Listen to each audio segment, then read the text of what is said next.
Hey everyone, welcome to Wisconsin Whistle. I'm your host, Dan Vachalek, aka Dyhard. And another Wednesday, another episode. We have some Brewers news. They signed a pitcher who should be a starter for all of the year to a nice contract. Free agency starts this week. Next week, next Wednesday, actually. And tampering period starts Monday. So I'll go over all the Packers' needs, who they should probably go after, some possible candidates. Some other Packers news happened. They signed 2 players, and 1 player did retire with the Packers. They also have another one that they need to sign, and they made a decision on a different player. We'll get into all that. Bucks went 3-0 since the last show, so I'll cover some of those games, some close ones, some very good play from certain individuals. So this was definitely a fun week for Bucks basketball. The Badgers had a tough loss this past week, and Marquette had a nice victory. So we'll get into all of that and more. Stay tuned.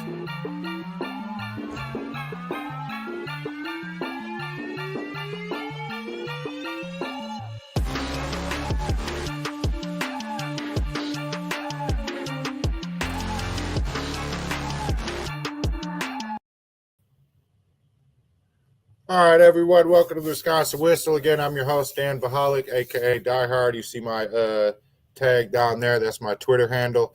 You can follow me there or follow me at the Wisconsin Whistle. Main Twitter, here it is, the Wisconsin Whistle, IESR.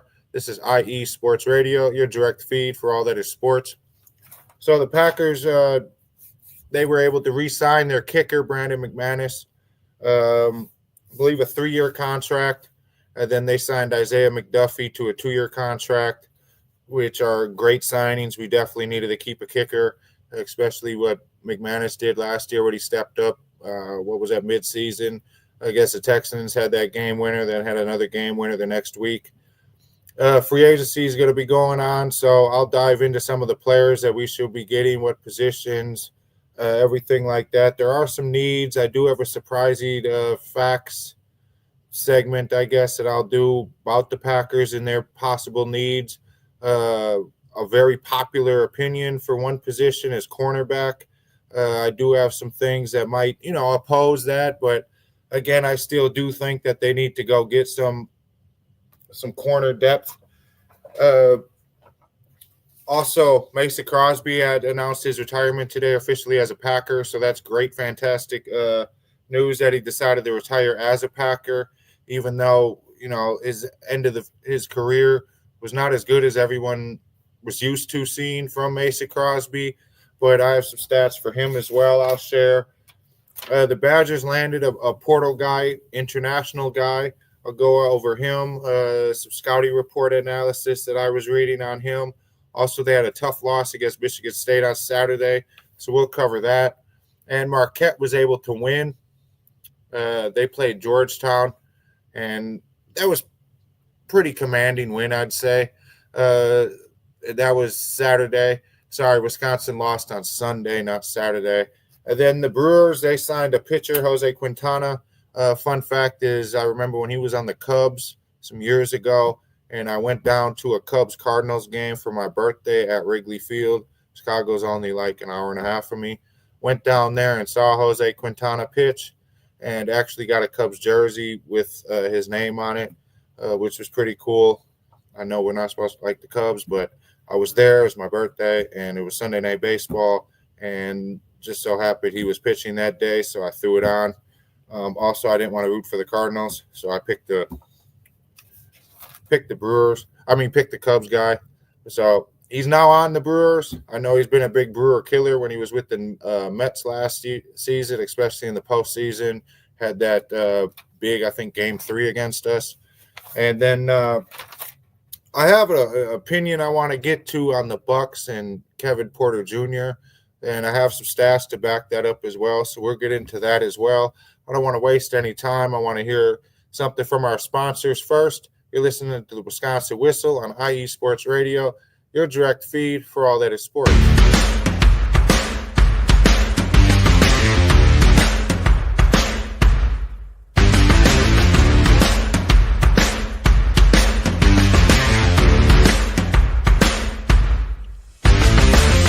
IE Sports Radio fans, this show is brought to you by Planet Jerky Premium Brisket Beef Jerky.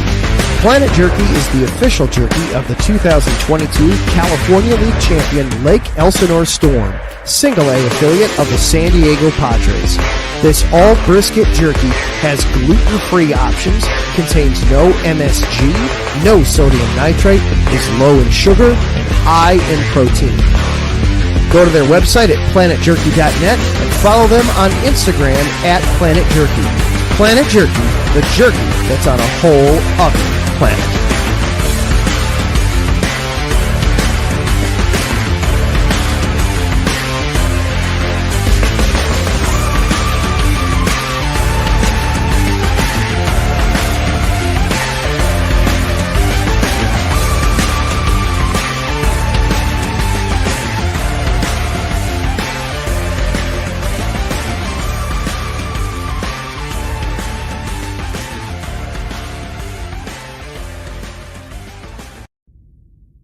Rise and shine.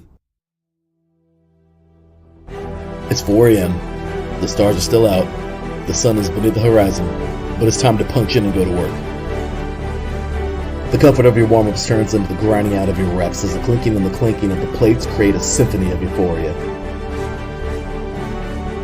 There's no other feeling like it. Earn it, burn it, and take what's yours. IE Sports Radio has proudly partnered with Vital Apparel, a brand that not only fits great, but also promotes and donates to mental health research.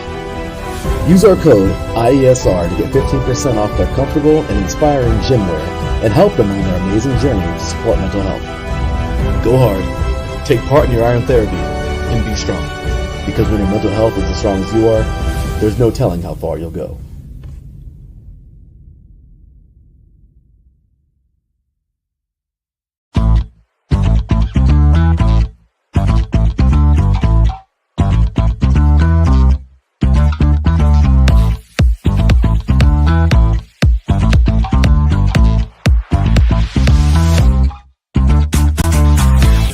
Hey there, IE Sports Radio fans. Be sure to check out our sponsor, Seal the Deal Wax Seals by Cecilia B.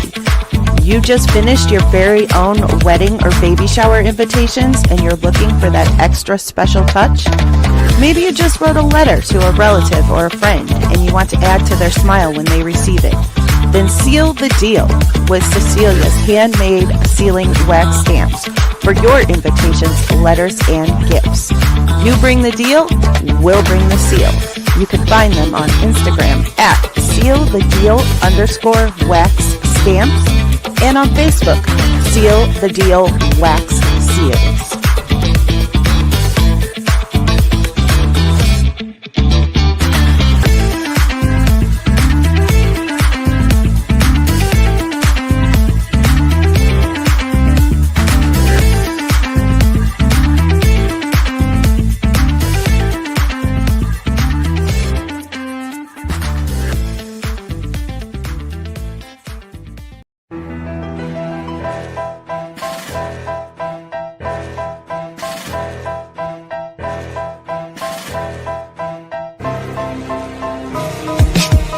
For the last 10 years, IE Sports Radio has been bringing you amazing content ranging from interviewing legendary athletes, coaches, and other authorized media personnel to building tailor-made shows dedicated to all major sports cities around the country.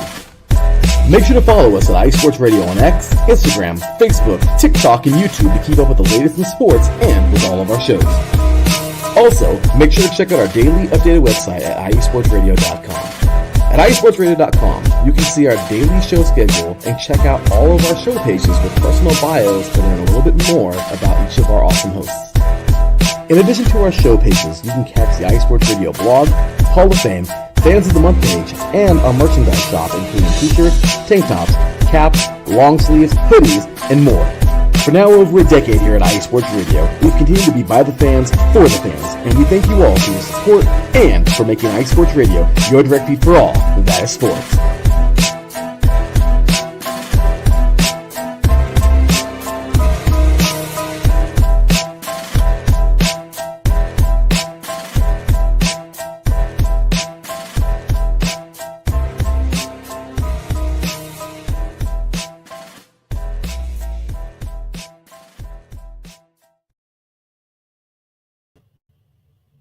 All right, everyone. I'm back. You're listening to the Wisconsin Whistle on IE Sports Radio, your direct feed for all that is sports.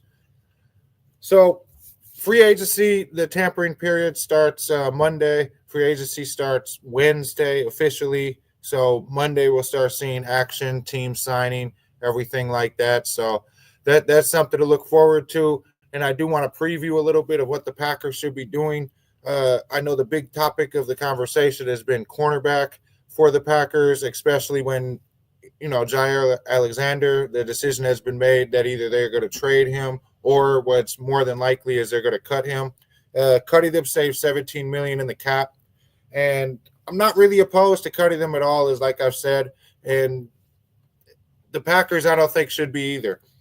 So after he got injured in week 11, there was only one 100-yard performance allowed on the season, and that was Jonnu Smith, a tight end from the Dolphins, on, I believe, Christmas or Thanksgiving night.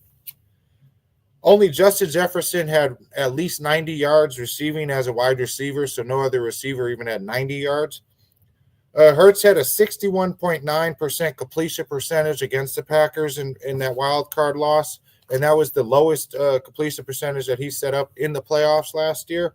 He had 131 yards 131 yards passing, which was the second lowest. He had 160. He had 128 against the Rams, but he was able to run the ball against the Rams, scoring a touchdown with 70 rushing yards on 7 carries against and that was in snow. Against the Packers, he had only 36 rushing yards with no touchdowns on 6 carries. The other difference too was Saquon had 119 yards with no touchdowns against the Packers, had 205 yards, 2 long touchdowns against the Rams. So, do we really need a corner? Is defense really that bad? No, it's not. Nixon only had 4 catches of 20 yards all season. That's half from his 2023 totals, so he definitely improved there. And Valentine's only touchdown allowed was that Goddard touchdown in the playoffs where he got manhandled. So, you really think about the corner position, and the Packers can do what they want to do with the corners that they have. Like I've preached before, and I will always preach this, is it starts with the defensive line on defense, getting pressure to the quarterback. Now, with that, Gutekunst has said already that he wants to get only 4 guys getting to the quarterback. Hafley also was under that same mindset when he jumped on board and became our defensive coordinator. Getting 4 guys to rush the quarterback and get back there allows a lot more action to happen in the secondary from the linebackers, a corner, slot, safeties, all of that stuff. So you could run a 1 high, a 2 high. You could do cover 3. You could do Tampa 2. You could do all type of different schemes that you want. You could do shadow blitzes. You could do that insane package that they used to do. You could even put 2 guys up, 2 defensive tackle, a DN, 2 DNs in the middle, have 5 back and rush a mixture of what you want to do. You could rush a corner with 3 guys only. You can mix up the defense however you want to mix it up, as we've seen over the course of the years. I can't remember when we ran that insane package, but it was just basically a jumbled mess. A lot of times they hide blitzes. They hide safeties back there. They might do a cover 2, but they have only 1 back, 1 high. You want to throw it off for the quarterback, so when the quarterback's looking at the defense, he really doesn't exactly know what you're running. You don't want to go up there and he says, "Oh, they're running the Tampa 2 and this guy's blitzing." That's not really ideal, because if he sees that, the linemen usually see that, and it's pretty easy to beat. Especially, there's plays that they know that they can beat with man. There's plays that they know they can beat with zone. Doing slants beats zone. You do crossers, switch them around, that beats man. Some posts could beat man as well. Deep passes, if you get a one-on-one slot on deep passes, you could get ahead that way too. And quarterbacks know what they're doing, especially top ones. So being able to put pressure on that quarterback is always an important thing. And that's why I think the need for an edge and a defensive lineman, someone that can go with Kenny Clark, is going to be vital and key. The Packers had 116.5 pressures in 23 and 24 season. Last year, they only had 68 pressures. So that's kind of a sign of concern where your pressures drop that much. And I wouldn't even say this draft is deep on it. It's very, very, very deep. This is probably the strongest position in the draft is edge and D line. I've seen reports of 7 to 10 guys that should go in the first round on the defensive line. If you see what the Eagles did against the Chiefs in the Super Bowl, is they were able to get back there, cause chaos to Mahomes. I believe it was, I want to say it was mid-third quarter before the Chiefs even got past the 50-yard line. And that's very uncharacteristic of what we see from the Chiefs. So seeing that from the Eagles defensive line is incredible, actually. And I think that Howie Roseman does a great job in Philly of building teams. I think he knows how to finesse other teams as well, like we saw with A.J. Brown going from Tennessee out to Philadelphia. Josh Sweat is going to be a free agent this year. I don't think that he is going to last very long in free agency. I actually really think the Eagles are probably going to grab him and keep him, which nothing wrong with that at all. But that's the top edge rusher according to NFL.com this year. That's available. Myles Garrett is also available. Nobody really knows what's going on with him. So much as, is he going to hold out because the Browns don't want to trade him? He wants a trade. He wants to get out of there. If the Browns aren't willing to trade him and he holds out, is he just going to be willing to sit out this year and eat the money that he owes? Or are the Browns just going to concede and trade him or, work out something with him? I don't know, but the Eagles are interested in him as well. I don't think he's going to go to Philadelphia because I have no idea how they're going to sign him. They just resigned Zach Bond, who was an ex-Badger. They've built with depth. And the other thing that I really like about how Philly builds is they build years in advance to replace.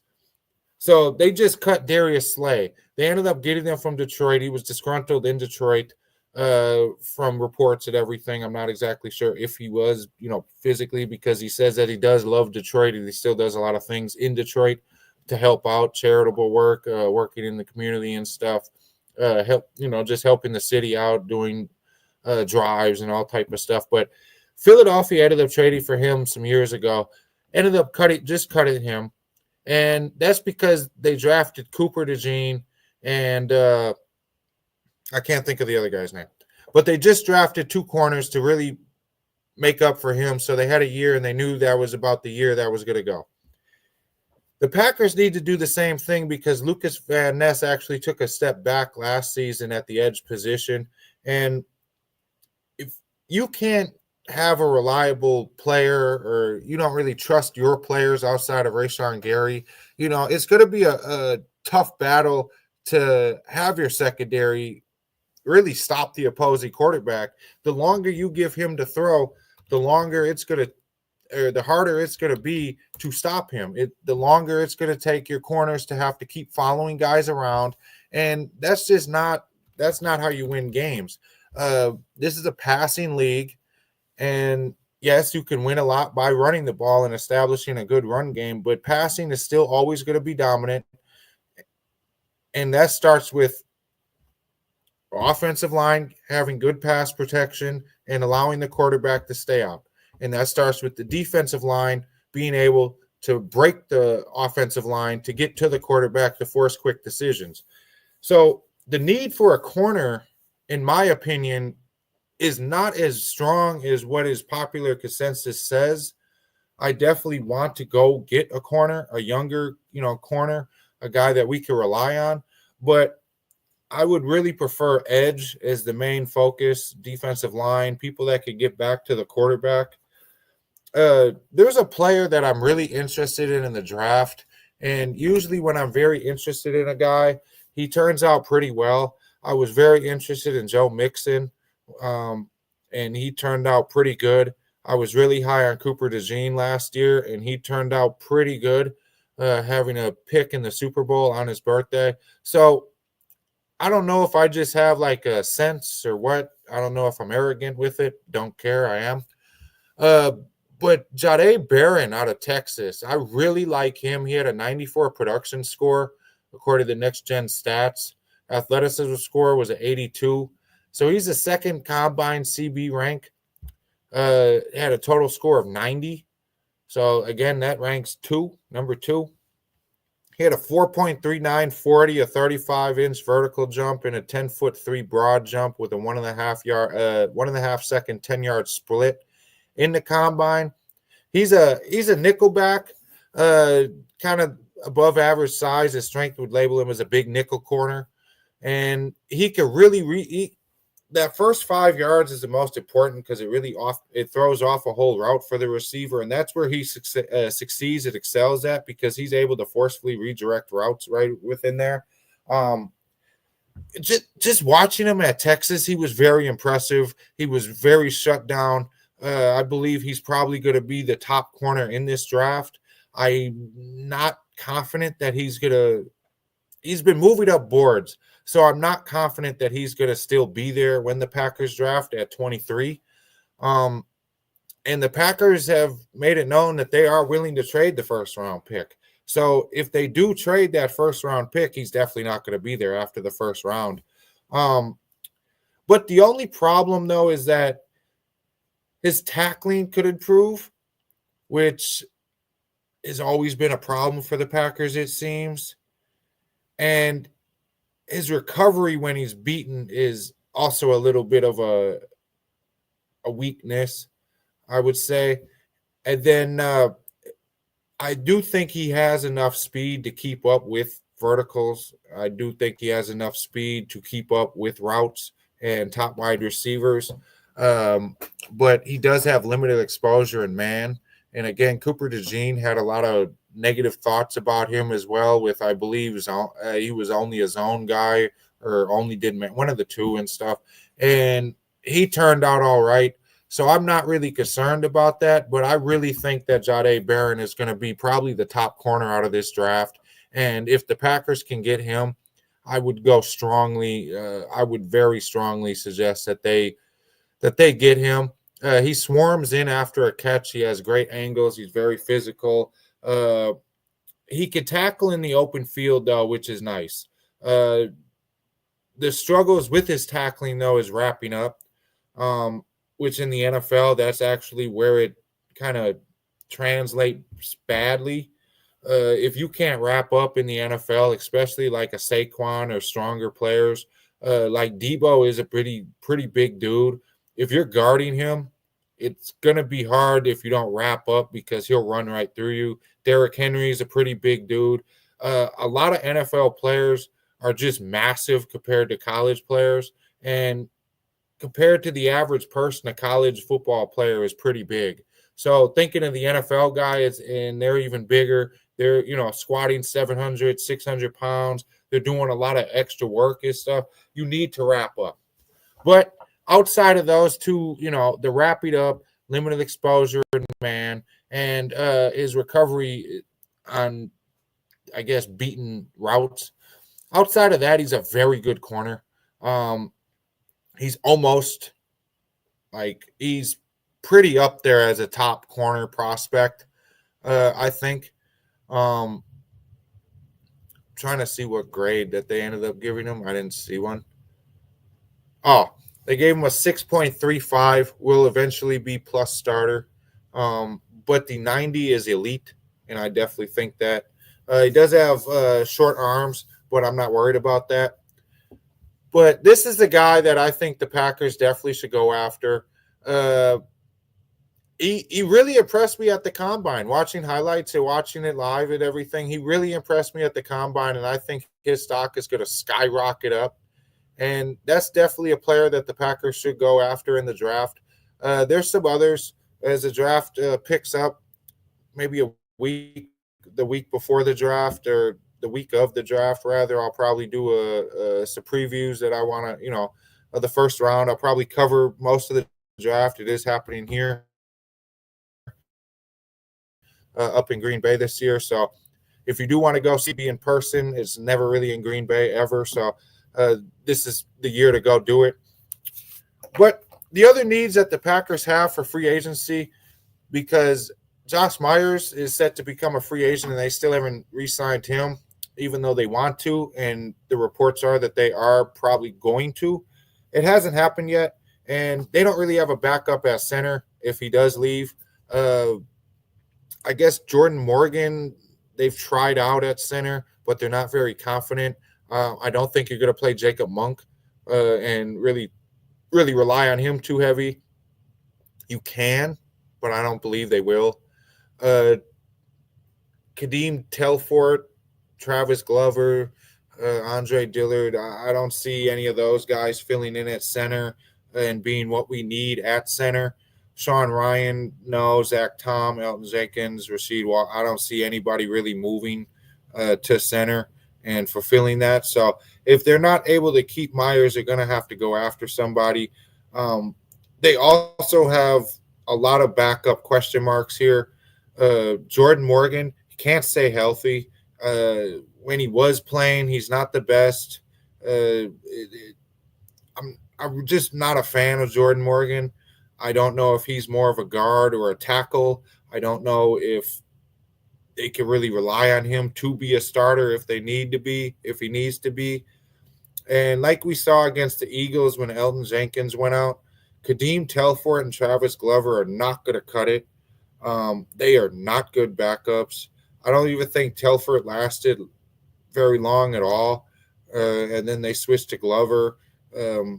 It was penalties. There was sacks a lot. I mean, it just people breaking through. It just wasn't good at all. And outside of Telfort, Glover, and Monk and Morgan, the Packers have no offensive line depth. So that's going to be a big need as well. And there's a lot of players out there for both D-line, O-line, and they need to go after one. So jumping back to the defensive line, Khalil Mack is on there. He could still disrupt the pocket. He is an 11-year veteran. I think he's 34 or 35 years old. That should be a guy that the Packers should try to get. You don't have to have him play every down, so he could rotate out with players, which is cool. It seemed like Van Ness was kind of in and out a lot of the year, and there was a lot of talk almost every game of why is Van Ness not staying in the game? Why don't we see him more? We see him here, and then he disappears. He definitely does need some more time, more snaps, and everything. But if you do want to run the same pattern back, probably should pair him with Khalil Mack. He could play half the snaps with Van Ness, and you're going to still get a lot of productivity. I believe he had. Let me see, because I think I have his stats up, or I'm pulling them up. I think he had like 16 sacks. What year was that? Yeah, he has 17 sacks in 2023. So, I mean, he could still rush the quarterback. He could still get back there. He had 6 last season. And getting him in there, I think he's a valuable option that they should go after it. I don't think that they're going to have to really pay an arm and a leg for it to get him. And they won't really need to have him play fully. Another player that I think would help as well is Dayo Odeyingbo. He was a Colt. He's a young guy. He has a lot of energy. He had 34 combined sacks and QB hits over the last 2 seasons. And he was only a part-time player, so that's very impressive to me. I think he's a viable option as well. I don't think that you need a true every down guy. But just adding players and getting players where, if you want to run them every play, every snap, you can. I don't think the Packers are in a big need of needing someone that can, run out 60 snaps a game. I think 30 to 40 snaps a game and have them rotate around would be the best option. I mean, you have Van Ness, Kenny Clark, Wyatt, Gary. You could throw in Cox, Wooden, Slayton, and Egbari. Quay Walker's a linebacker, Adrian Cooper back there. They just signed McDuffie. So you have all those guys. Eric Wilson's still around. Mosby, Brooks. You have a lot of guys on the defensive line and linebacker positions that you can rotate around. So I don't think they have to go out and get somebody like Chase Young's going to want a lot of money. Josh Sweat's going to want a lot of money. Hassan Reddick, I don't think that he is. I think he's going to be out there for a while, but just I wouldn't even go after those top guys. I think Khalil Mack is probably the best option that you're going to get for what the Packers ideally want. Half down player, 30 snaps, 30 plays a game, and that's what you're going to get out of him. You can rotate him around, and that's going to be definitely an attractive guy. DeMarcus Lawrence is another guy that you might be able to get him cheap coming off that Lisfranc injury. He still hasn't, he still puts up good numbers. He's going to be 33, still puts up good numbers. Dante Fowler is another guy who could be a reasonable price that you don't have to play constantly. I think Azeez Ojulari, who was the Giants, they never actually, they never played him like that. I never understood that either. He's a young guy, 25 for the Giants. He is definitely like the ideal pass rusher. And if the Packers could get him for a pretty good price, I'd have no problems with that. And you could even throw him over Van Ness. You could throw him right in there. He's a young guy, but he's definitely a good edge. I mean, that's pretty much the ideal edge rusher that the Packers are looking for to – I wouldn't even say to play every down. I don't think he needs to. I think he could develop into a player like that, but I think he could really complement Rashawn Gary. I think he could switch off with Van Ness, Cox. I really like him. I just never understood why the Giants didn't play him like they did. He was he would be in there and then he'd be disappearing and then you'd see him again. But he could definitely get back to the quarterback, and I don't think he's going to really cost a whole lot just because he didn't play that much. Some lower guys, I guess, Marcus Davenport isn't the best. He's not a healthy guy. He's pretty good, but he just can't stay healthy. Last year he had that elbow injury. Then he had a groin issue. He played 6 games the last 2 years. That's just not going to, work. Chauncey Golston, he had 5.5 sacks at 31 pressures last year. He should get a good deal. I don't think the Cowboys are going to re-sign him. They just re-signed I can't pronounce his name. I'm going to look it up. Osa. Let me see. Yeah, Osa, that defensive tackle, who's a very good player. Won't even pull up. Osa Odighizuwa. I needed to pull that up to pronounce that, but that is a very good defensive tackle, and he is definitely not a free agent. They re-signed him, which is great news for Dallas fans, great news for him. He got a life-changing contract. But a defensive tackle, I think the Packers should go after, and I think that anyone like Calais Campbell, Jaron Reed, B.J. Hill, even DJ Jones, maybe Joseph Day even. I think Joseph Day is an exception that I would say. But after that, I'm not really – even DJ Jones maybe. But B.J. Hill, I'd actually go with him too, I guess. So I'm going to stick with Calais Campbell and Jaron Reed. That even Reed, I'd probably go with Reed too. But Calais Campbell, just with the age of Kenny Clark, I wouldn't go with a 38, 39-year-old guy. Javon Hargrave, he is actually going to be available. John Lynch of the Niners has said that he will release him. So he's going to be out there. He is coming off a torn tricep, so I would proceed with caution with him just because of that injury. But Milton Williams, he's supposed to be out there. He's supposed to be a free agent, but the Eagles are definitely getting him back. Onwuzurike, he's a very good player. I think that injuries have really plagued, really really disrupted his career, especially in Detroit. And I'm not sure if he's going to be back in Detroit, but I would definitely stay away from that as well. Back injuries are never something easy or something you're going to get past. But Jaron Reed, I like him because he's huge. He's a disruptor. He seems to get better. BJ Hill could play every down. He just had a 700 snap season, I think, last year, the year before. Had a lot of productivity. Poona Ford, I don't know if it's Jim Harbaugh and Jesse Minter. I don't know if it's the Chargers, a new change of scenery, a better team. I don't know what it was, but he was pretty good last year. He was very good, a big disruptor, pass, rush, run game, all of that. I think he could be viable as a backup, just add in some minutes. DJ Jones would work as well. He's a workman, so getting him in there, he could fit a lot of different schemes. You could throw him, on the bench and then get in there. And Joseph Day, I like his versatility. He can move around the defensive line, play different positions, do different things. So I really do like him as well.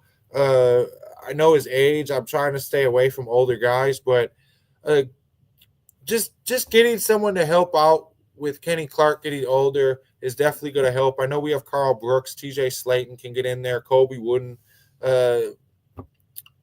If we draft somebody, there's a lot of guys to draft that's out there. Again, I'll go into that more. Linebacker, I really wouldn't spend too much time on. The Packers are very good at line.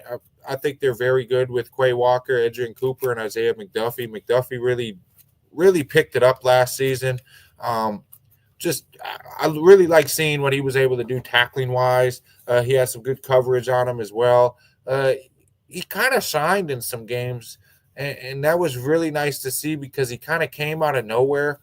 And he finished the season with a half a sack, 97 total tackles, 46 solo, 3 pass defenses, and 5 stuffs, which is nice. He had a forced fumble as well. So, against the Eagles in the playoffs, he had 8 tackles, and he had that half sack. So that's really nice to see of what he was able to do last year. There were some games he came in and just was a disruptor, and I'm really happy that he was able to get re-signed. And then Quay Walker, I really like Quay. I think that, we saw him kind of tone down his temper a little bit and try to control it. He still does get in trouble a little bit with that on the field, but he's had multiple games of 10 tackles. He had 2.5 sacks last year, over 100 total tackles, 2 pass defense, 10 stuffs. He's able to do a lot. And my favorite player of the Packers is going to be Adrian Cooper. He has so much versatility back there. He has so much that he could do. He could break away and he can cover tight ends. He can even cover wide receivers that are crossing the middle. And not only do you not have to ask him to play coverage, but he could go break into the backfield and cover players. So get to the quarterback, cover the running back if he breaks out. I really like Evan Williams as well as strong safety, because obviously we have McKinney back there. Bullard should get some opportunities as well as nickelback. Because once you get rid of Alexander or Valentine, you're going to have Nixon and Stokes. If he gets re-signed, you're going to also have Stokes. I'm not really confident that Stokes is going to get re-signed. And then McManus is re-signed as well. Speaking of kickers, I do want to give a shout-out to Mason Crosby as he retired as a Packer. He retired as number 1 in games played with 258 consecutive. That's most in Packers history. He was franchise leader in career points with 1,918, field goals 395, 50-yard field goals with 43, and extra points with 733. But that is the breakdown for the Packers and what I'm kind of looking for free agency here. Definitely edge is number 1, someone who can get back to the quarterback. I also want to go look at defensive tackle as well, get younger, but also get a reliable guy that can switch in with Kenny Clark. I don't think that Kenny Clark needs to play every down, but I definitely think Kenny Clark needs to still be a vital part of that defense. And I would probably get a corner as well. I don't think that's going to be top priority. Like, I don't think you need to go get Carlton Davis. I don't think you need to go get Charvarius Ward. But I think, maybe getting Byron Murphy, who played well in Minnesota, Asante Samuel Jr., he's not bad as well. Christian Fulton, I definitely wouldn't be opposed to that. I don't think you need a nickel. So Nate Hobbs is out, but getting a corner definitely, just some depth. Maybe Stephen Gilmore. He's a little older, but he could show the younger guys a little bit of stuff. You could swing them in and out, and maybe even Rasul Douglas. He used to be a Packer.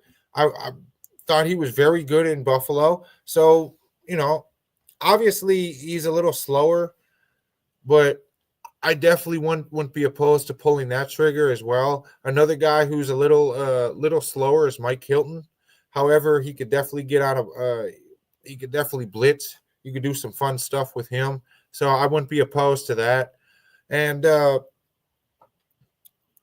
Mike Jackson from Carolina. He played actually pretty well last season. And I wouldn't be opposed to getting him maybe as just some depth if we can get him real cheap. I wouldn't be opposed to him as depth. I'd stay away from any safeties. We definitely don't need another one. I wouldn't get that. Another guy that I don't know. I probably wouldn't. But DJ Reed, actually, you could go after him. I think the Raiders are probably going to grab him. That was my prediction when I first saw that he's going to be a free agent as the Raiders, just because they have a lot of money. But he is an option that you can get at corner. But just because of what's out there, the top ones are going to probably go quick. And I think what you have is viable. But definitely at edge, defensive tackle, and get some O-line depth. Myers, they have to re-sign him and then go get some O-line depth. You need it, especially with Jordan Love. And also, you're going to need a wide receiver. Tyler Lockett just got released today. Christian Kirk just got released today. They both have a lot of experience. Tyler Lockett, actually, out of the two, would be more favorable for me because of his experience, and he's still reliable. Kirk is just an injury prone. He ended last 2 seasons with major injuries. I don't know if, I would go after him. I just want, I think maybe getting someone that could kind of lead and also play well is going to be key, especially when you have a young quarterback. Amari Cooper's wouldn't be a bad pickup. He has experience, and he was on a winning team last year, and he'll probably, someone's going to take a chance on him, and I wouldn't be opposed for the Packers taking a chance on him as well. I don't think Godwin is going to make it. Diggs, I would try to stay away from just because of his locker room presence in Buffalo, and then he's coming off a torn ACL as well, and he's 31. Darius Slayton, again, I don't know. I would probably go after him, but he's not a true number one, and I don't really think you're going to find a true number one out there. Maybe, but getting older guys to train the guys, give them experience, because you have Reed in the slot. Wicks, that was a down year last year. And then Dobbs and Watson just can't, Dobbs has a concussion problem, so that's always something to watch. Watson can't stay on the field, and now his status for this year, we're not really sure when he's going to come back. Musgrave can't stay on the field. Tucker Kraft has to elevate. They had 24 drops last season that were on good passes. That's going to stall any offense. So definitely need to look at the wide receivers. DK Metcalf as well. He officially, the Seahawks have granted him permission to seek a trade.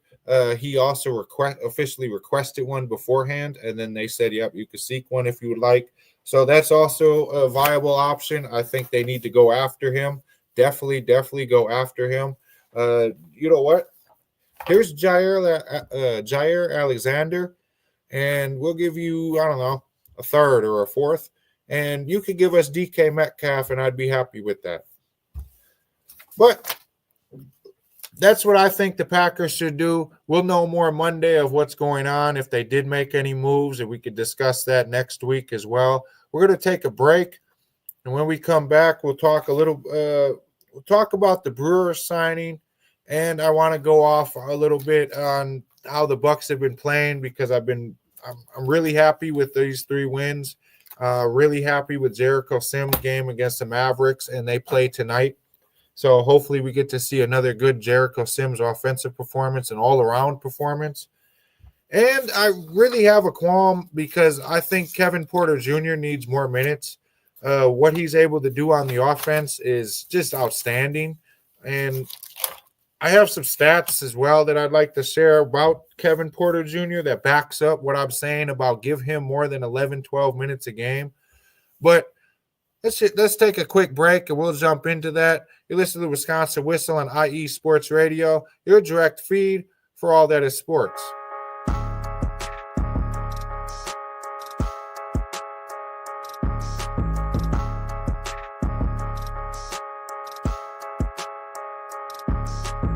How we doing, sports fans? This is Christian Harvey, your host of Gritsville, USA, your go-to show for all things Detroit and Michigan here on IE Sports Radio.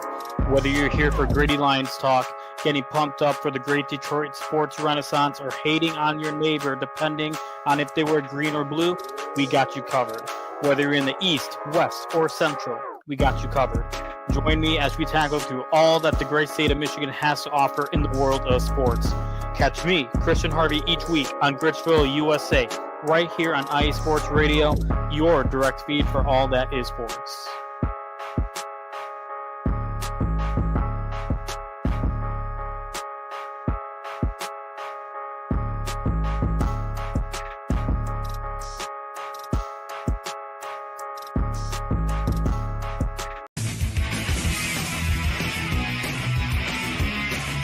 Hello, everyone. My name is Daryl Kinsey Jr., and I'm welcoming you to take another lap with the fastest show on IE Sports Radio. Yes, this is the Extra Mile with me and my co-hosts Christopher Lehman and Michael Ward. We talk everything racing from NASCAR to IndyCar to Formula One to limited hydroplanes, endurance racing, the NHRA, and more. So come join us for an hour of great racing talk and a lot of fun as well on the Extra Mile, Thursdays at 8 p.m. only on IE Sports Radio, your direct feed for all that is sports.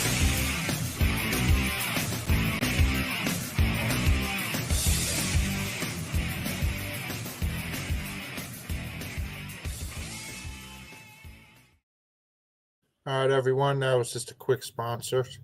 You're listening to the Wisconsin Whistle on IE Sports Radio, your direct feed for all that is sports. So, well, let me just cut into this real quick. So, I saw this article today on ESPN. It's talking about introducing net points, the latest NBA metric. There's amazing early findings on it. So, I guess this stat, what they're bringing up now is called net points. And it uses play-by-play data to evaluate a player's performance. It quantifies every rebound, shot, turnover, free throw, assigns credit and blame to the players on the court, and it divides credit and blame based on the difficulty of the player's contributions to the success or failure of the team. So Joel Embiid had a triple-double, and it says it captured the 12 shots he made, 11 shots he missed, 11 rebounds, 10 assists, 5 turnovers, as well as who scored against the Sixers while Embiid was on the floor and how they scored. And according to the net points, while you would think, wow, triple-double, that's a great game, it was in the so-so range at a minus 0.8. So that means he cost the Sixers a point relative to an average player is what it says. Adding the net points for all of the Sixers in that game equates to a +2. They ended up beating the Mavericks 118-116. So it's saying net points can now reveal everything that the box score hides. So when Embiid ended the game with 29 points, 11 rebounds, and 10 assists, net points captured all of that, including transition opportunities, matchups, help defense, and creation of better shots for teammates. So I just saw something interesting where they had the top individual games of the season so far, and it was Giannis's 59 points in overtime on November 13th. It was a plus 19.9 total, plus 16.1 offense, plus 3.8 defense, and Giannis went 21 of 34. I thought that was interesting. And it says the Bucks won by 7. So it means that his teammates cost the team 13 points compared to Giannis's 20 net points, almost 20 net points. So that's, if these net points can really get established as a metric to grade players, how does that turn MVP voting? How does that turn discussions? Are we able to now identify who's really carrying teams and who's not? There was another one as well, because in the article they were able to talk about the Laker and Mavericks trade so far, even though Anthony Davis hasn't played actually a full game. But net points this season, the most impactful player is Nikola Jokic. Again, we could see that from watching the game, though. But he's at plus 427. His offense is ridiculous at plus 365. The next closest is Shai Gilgeous-Alexander at plus 304. He's also got like 5 50-point games in 2025 alone. Then the next highest is Karl Anthony Towns at plus 164. So, and he's the next highest too at plus 203 compared to Shai's 345 and Nikola Jokic's 427. But Giannis is number 8 on that at a plus 164 total. So I thought that was interesting to share. And Milwaukee also has a plus 1.9 total. They're plus 1.9 in 2 points, plus 2.7 in threes, minus 0.3 in turnovers, minus 1.7 in rebounds, minus 0.3 on free throws, minus 0.8 on fast breaks, positive 0.7 on putbacks, miscellaneous, don't know what that is negative 0.4. OKC at Cleveland are tops plus 12.7 and plus 11.4. So it's not really telling a whole different story than what we could see when we're watching the games. But it is a very interesting metric, and I hope to look into more of this and see how that's, equates, it turns out, for players. However, I thought I was seeing something. However, a player that I have watched, a player that plays only about 11 minutes a game, 12 minutes a game. The last 5 games, he's played 12, 12, 13, 11, and 14. He scored 15, 11, 3, 4, and 11 in those games. Is Kevin Porter Jr. Now, I said this on their last game when he scored 15 points in their win against Atlanta, a 127-121 win. He shot 6 of 7. He had a 3-pointer, 2 free throws, 2 assists, 2 rebounds, a steal. Of course, he had 3 turnovers, but that's not very important to me. It is, but it's not. If you're scoring like that, if you're putting in this much, impact in the game, I'll allow a couple turnovers. Career average on turnovers for him is 2.7. Is 2.7. And he's at 1.9 right now. With Houston, when he was playing full minutes, 30-some minutes a game, he was averaging 3.5, 3.1, and 3.2 turnovers. It's never really seemed to be a problem, as 3.5 turnovers a game, then 3.1. The next year, he averaged the most minutes and scored the most points per game. But why I really think that he needs more minutes in each game are these per 36-minute stats. He's at 22.4 points per game, which is higher than 2022-23's career high of 20.1 points per game. Yes, he is averaging a career high 4.6 turnovers per game, but he's only 0.1 higher in personal fouls. He has 3.8 steals per game. That's beyond anything of his career numbers. He had 1.5 at 22-23, and after that, 1.4. I mean, he's about one a game, but 3.8. We saw last night that he had 2 steals, almost back-to-back. He was making shots. He contributed late in the game. He was a huge difference maker. He's averaging 5.5 total rebounds, 5.7 assists. The 3.8 steals is just ridiculous. 56% on 2-point shots, 85% from the free throws, 53% field goal shooting. He's shooting lights out. He's playing incredible offense. He's got good defense. His handles. This guy needs more minutes, and I'm not really sure what it's going to take for Doc Rivers to see that, but he needs to play more than 14 minutes a game. He's averaging, with the Bucks, granted it's 9 games, but 14.7 minutes per game. This guy, I would even start him. That's how good he's been. I would even start him. You could put Taurean Prince on the bench. He's slow. He doesn't match up where I like Taurean Prince. I can't really say too much negative about him.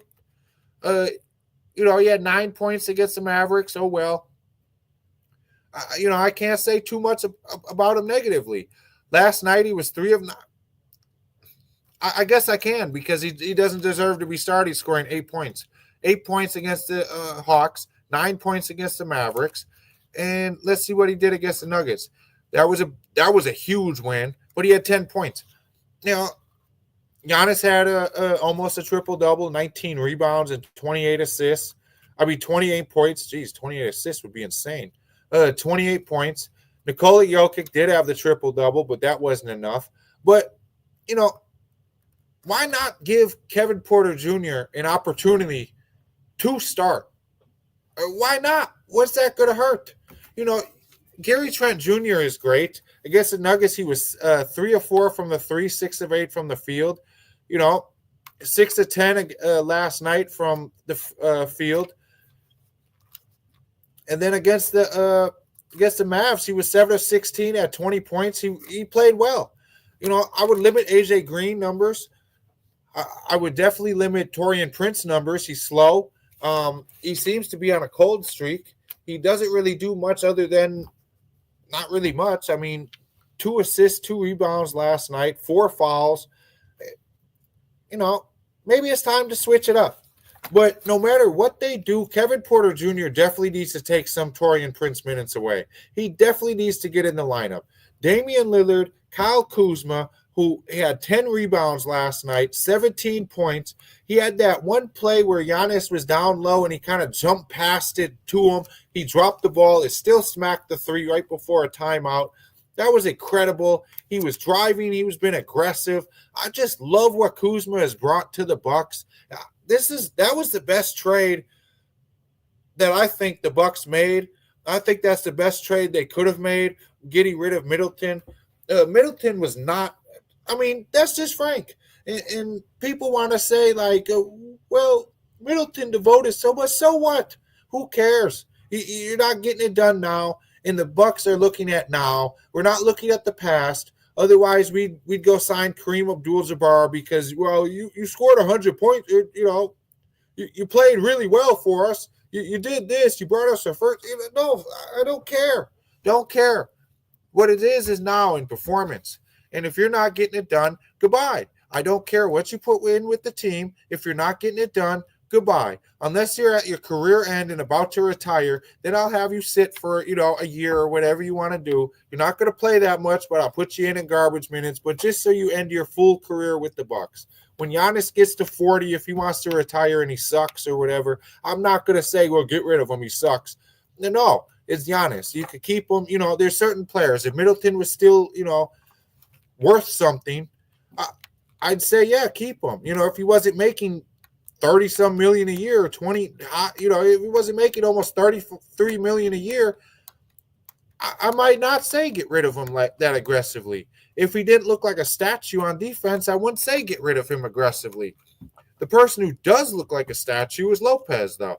He's always at the 3, but I have seen lately that he is seeming to get down low, be a little bit of a presence with boards. The Bucks had 3 guys last night with double-digit rebounds. Giannis with 12. He had a triple-double, 26, 12, and 10. They had Kuzma with 10, and they had Lopez with 13. Lillard even had 5. He had 23 points. His 3-point shooting from Lillard, though, has just been garbage. I mean, the Bucks did shoot almost 30% from 3, but that is just really – I don't know what's been happening with Dame lately with his 3-point shooting. 4 of 12 against the Mavs, 3 of 6 against the Nuggets, and then 2 of 10 last night. That's you got to step it up. And if you're not going to make threes, stop taking them. Like Lopez, 1 of 5 last night from 3, 1 of 3 against the Mavs, and 1 of 6 against the Nuggets. If you're going to make 1 3 a game, stop taking them. Get the fuck away from the line.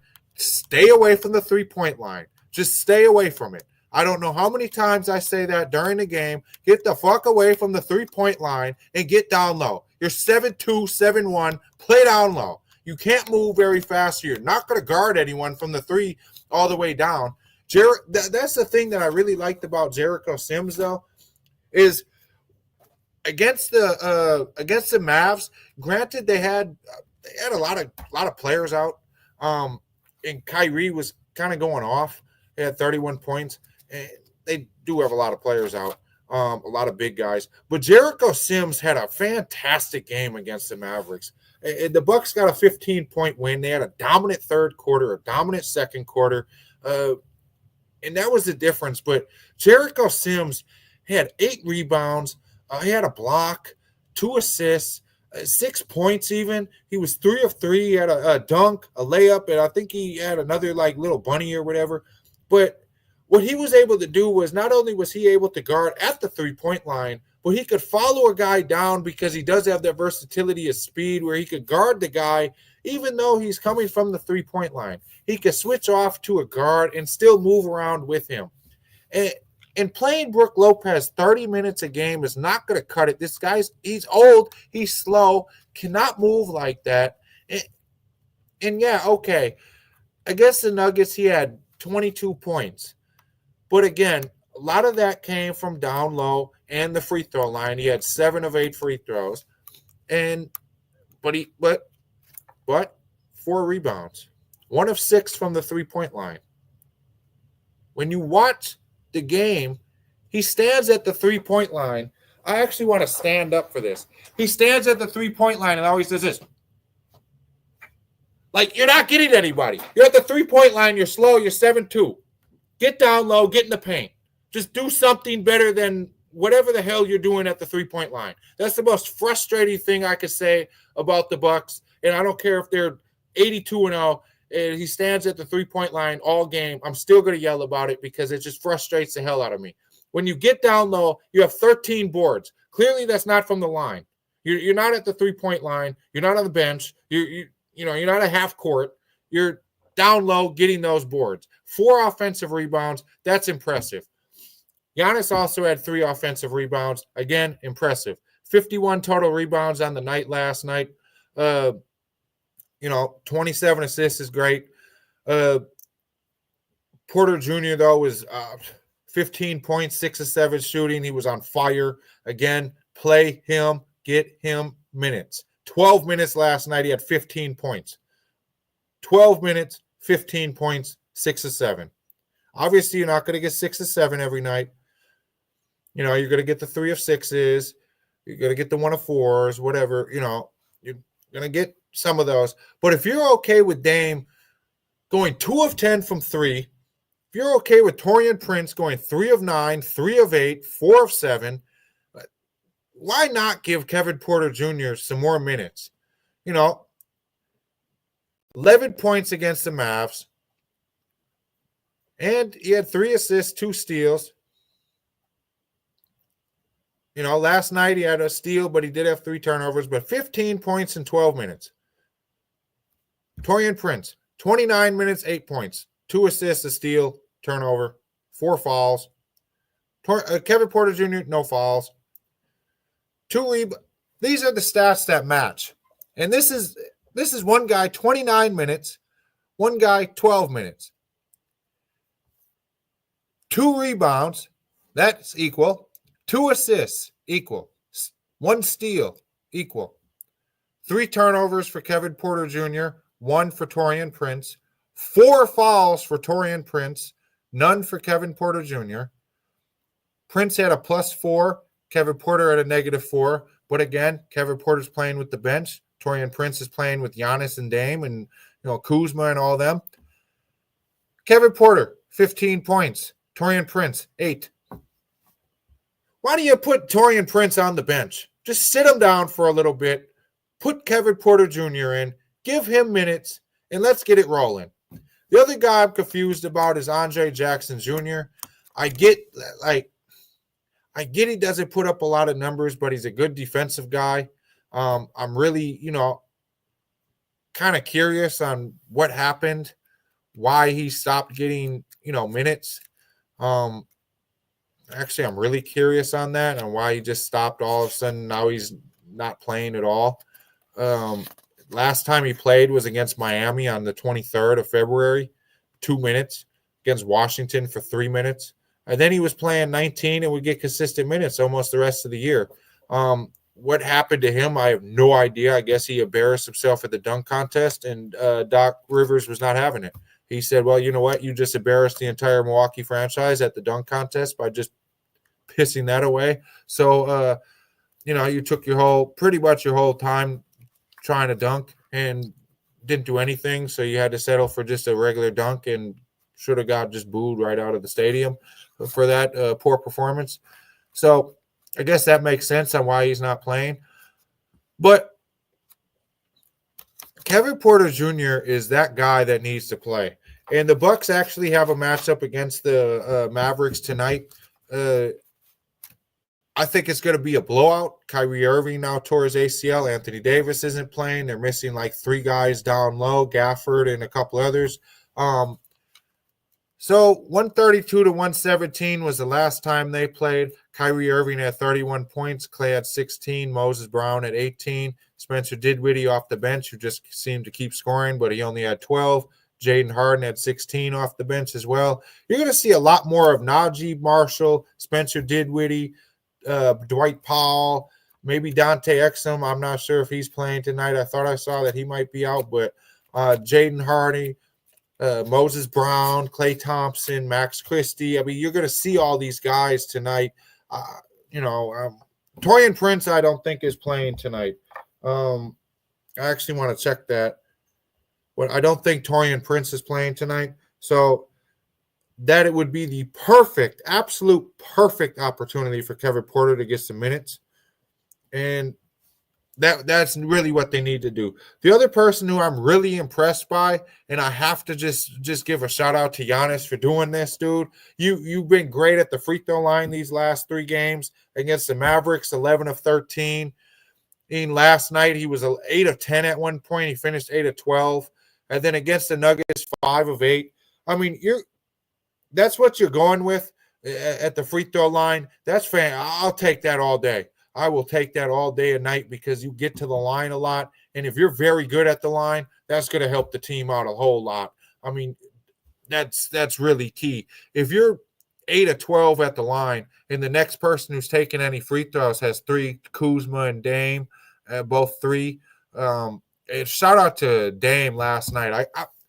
I guess you can give him a little bit of a break for 3, but if you can't see out of your left eye, if it's real blurry, there was a picture of him with his eye, big knot on it. If you can't see out of it, don't just chuck up shots. You might just have to dish it out more. That's fine. But do what you got to do. He said he was open. He didn't even come out of the game for it, I don't believe. But 11 of 13 against the Mavs, that's exactly what we like to see. And I'm really happy with Giannis and him getting to him getting there. And sorry, that's Trent Jr. that's going to be out with the right knee soreness. So again, Kevin Porter Jr. I'm going to say it again so Doc Rivers can hear me. Hopefully he can. Doc, play Kevin Porter Jr. Maybe they'll speak into the atmosphere that it's going to happen. I don't know. But that's my rant on Kevin Porter Jr. He needs to play. He just has to. You have to give him more minutes. Trent's been a great player at the three-point line. He's super cheap. I mean, he had 20 against the Mavs. He had 15 last night. He had 15 against the Nuggets. He's been pretty good. He shoots the ball well. Definitely the kickouts. I've been really happy with his production this year. 41%, almost 42% from three. Viable, reliable free throw percent shooter. The Bucks are one of the best free throw shooting teams, I believe, in the NBA. I have to look that up, but I believe they're one of the best. I'm actually going to look that up right now because why not? But I believe I saw a stat on that, and they're not. They're actually one of the worst. So that's fantastic. Thought they were one of the best, and that's the complete opposite. They're one of the worst. Only Golden State and Houston are worse, and it's not by much. And they're just competing with Toronto as well. So completely off on that one. Definitely did not think that. They are the second best three-point shooting team in the nation, the league. So there's that. They don't turn the ball over more than average. Anyway, Bucks are on right now, playing the Mavericks, just starting. Same lineup. So hopefully KPJ gets some more minutes. I do like Jericho Sims as well. Defensively, he has no offensive game. He did show some against the Mavs. Again, that's backups and whatever. But hopefully we see him a little bit too. So real quickly, Marquette ended up beating Georgetown 76-61. I believe they're on tonight, and they play UConn. Joplin had 17 points against Georgetown. He also had 9 rebounds. Ben Gold, who's been doing pretty well the last 2 games, especially he was 3 of 5 from three-point range, which was very nice, especially when you have Cam Jones going 0 for 5. But Ben Gold finished with 15. Cam Jones had 13. And they basically took the lead 6 minutes into the game, and it was 39-22 at halftime. After that, Georgetown, they outpointed them. Like they scored more in the second half, but that's irrelevant to me. Chase Ross led the way with a team high 8 second-half points. They do play UConn tonight. Now, that's actually a very big game, as the last time Marquette played UConn, they lost. So this would be a nice redemption moment, especially when you have St. John's coming up as well on the schedule to finish off the season. Then you have the Big East tournament starting next week, but you have UConn tonight, actually. Yeah, it is. Tonight at 7:30. On FS1, and then they play St. John's Saturday at 11 a.m. on Fox. That will be wrapping up the regular season. Then the Big East tournament is coming up. And another thing is, switching gears real quick to Wisconsin, they play Penn State at noon, and they play tonight on the Big Ten Network against Minnesota. They're in Minnesota. Big rebound opportunity game for their game against Michigan State.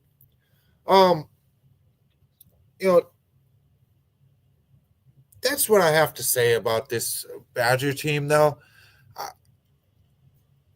When you're playing one of the best teams in the nation and they go cold, don't go cold with them. If they jump in the freezer, don't jump in the freezer with them. It just seemed like every time Michigan State was scoreless or sucking or not making any shots, here come the Badgers playing tag along and following their lead and not doing the same exact thing.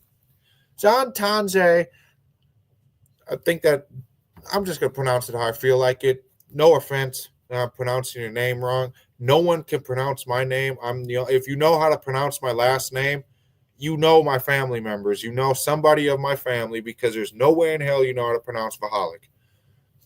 But John Tange was 3 of 13 from the field, 1 of 8 from 3. The Badgers went 5 of 32 from the 3-point line. You're not going to win many games shooting 15%. They shot 33% from the field. Nolan Winter, he dominated the boards with 17. They really were kept in the game by, I wouldn't even say their rebounding kept them in the game. I'd say their points in the paint.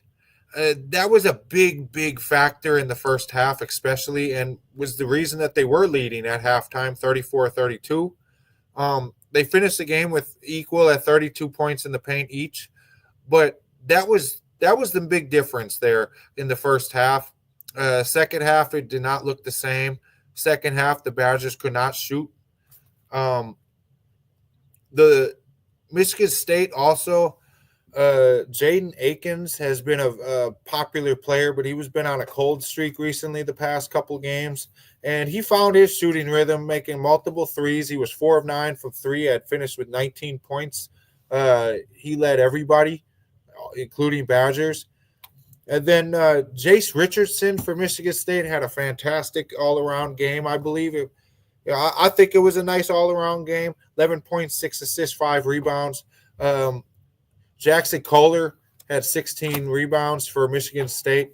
And Wisconsin just not only could they not, take control of the game or want to take control of the game, but they just couldn't.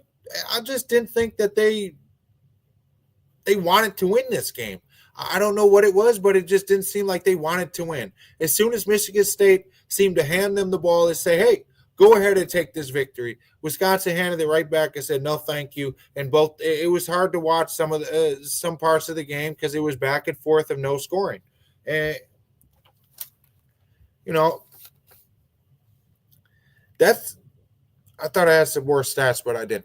That's really going to be harmful overall, especially Michigan State. That's number 8 team in the nation. They're leading the Big Ten. That's a game where you should come out and want to play. Cohen Carr had only 4 points, but he had 2 highlight reel dunks that just sucked the life out of the Badgers. Richardson had 2 assists and a steal in a 17-second stretch, and that was really what basically kicked the game away late in the game.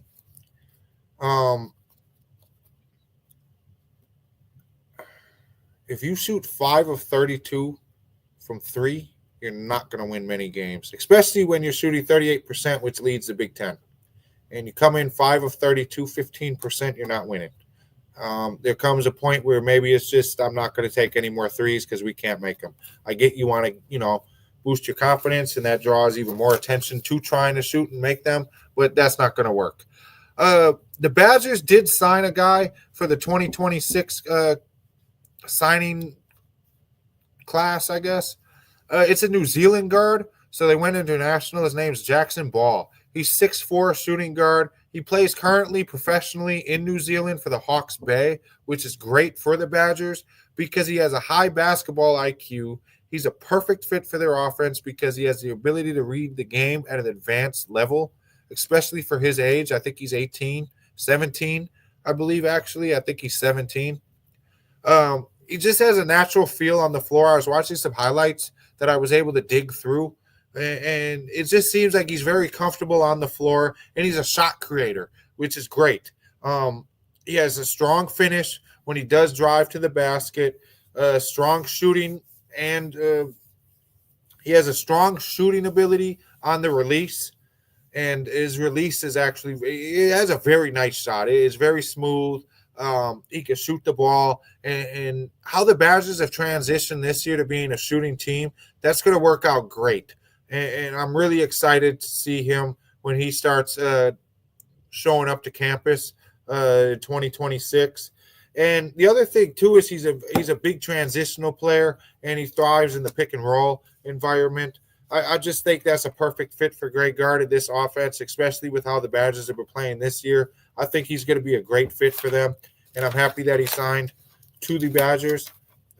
Again, I said that they're on tonight. Before I shut the show down, I will check scores. Well, they're not starting for another 8 minutes, and the Bucks are tied right now, midway through the first. Another signing that was big that I did want to get to is Jose Quintana. He signed for 1 year, $4.25 million. He's definitely going to be a starter. He has a whole bunch of bonuses for innings pitched. He has a whole bunch of bonuses for appearances. He had a 1.18 ERA plus last 3 seasons with Pittsburgh, St. Louis, and the Mets. 18.8 K percentage over the last 2 years, which isn't the best, but he's been very good against the Brewers, and he had a very strong second half last year. He went a stretch of the second half where he had like a .28 ERA. I think it was over like 40 innings or something like that. He was very good, but he started off really slow at like a 5.5 ERA. I had him last year in fantasy baseball. I dropped him because he wasn't cutting it for me, at least on my team. And it was a very deep league. It was a guillotine league. And so I ended up dropping him. He just wasn't cutting it. And I ended up picking him back up about a month later just because he was just dominant. That was during his dominating stretch, and he definitely helped. And another stat I saw is the Brewers had a team chase rate of 25.6% last year. That's the third lowest in all of baseball. So that's very impressive. And I watched the game. Now, Yelich didn't play. I didn't see Contreras in there. Tyler Black had a fantastic catch on, I believe it was Monday night against the Reds. I was watching the Reds feed, which that was boring. They were very boring announcers, especially that guy that was interviewing the Reds. It just seemed like he wasn't having fun at all. If you're in the dugout of a Major League Baseball game, whether it's spring training or not, have some joy. But anyway, I watched that. Tyler Black had a fantastic catch. He fell into the Brewers dugout. There was some goofy stuff that went on, some goofy throws. There was a double steal. I can't remember who was playing catcher during the double steal, but they ended up throwing to second on a steal. It was a double delayed steal. Then they stole home, and then it was just throwing around errors. It just looked bad defensively after I had just complimented their defense. But if the Brewers are able to not chase balls, not strike out too much, tune up their defense. Yelich played today, actually. I haven't got a chance today to review how the Brewers did in their games, but I know Yelich did play. I did want to look into seeing how he played and what went on. But he did give it a shot, his first time playing in the outfield since his back surgery last year or this offseason. But, yeah, if the Brewers can get a quality Quintana, can get Woodruff back relatively quickly, they're going to have a strong rotation, a strong pitching staff, and if they play quality defense, limit the mistakes because it's going to be a young team. They're going to have to limit the mistakes and get some good defense and limit strikeouts, draw a lot of walks, make contact. This is going to be great. I mean, they started off the game fantastic. Capri hit a home run, and then, I can't think of what his name is, but I have to look it up now because that's going to irritate the hell out of me.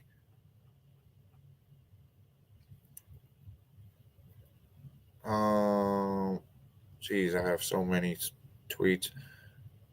I'm drawing a blank on his name, but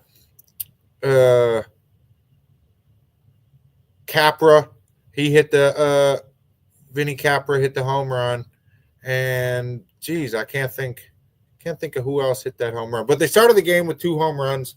I just have to go through them and stuff. I'll find it after the show. But they started off the game with back-to-back home runs, and I think if you could have that as depth, that's going to be great. That's really going to be good for the Brewers, especially as a young team. You're going to need to rotate players. Also, they came out with prospect lists today on Milwaukee Journal Sentinel. If you have that, I'd recommend go reading about the 9 top prospects from. I'm drawing a blank on his name too, but on their beat reporter, he go to the Journal. He has it. Let me see if I have his name, because that's bogus to not include his name, but I can't think of what his name is right now. But go check that out on the Milwaukee Journal Sentinel. Adam McKelvey does a great job on MLB Network. Kurt Hogg, I could not think of his name. But Todd Rosiak also does a great job. He's more of the minor league guy that he's been for years, especially when Hardscourt was doing this stuff. But McKelvey is great, Brewers beat writer on MLB.com. Very nice guy as well. He does a lot of work with the prospects as well. He does great work on just overall covering the Brewers. So go check out them.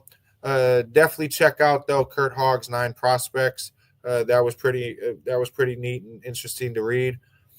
And we're just that much closer to the start of baseball. I think the Reds, as I was watching the broadcast, they were saying the Reds came in very, very, very excited and motivated for this season.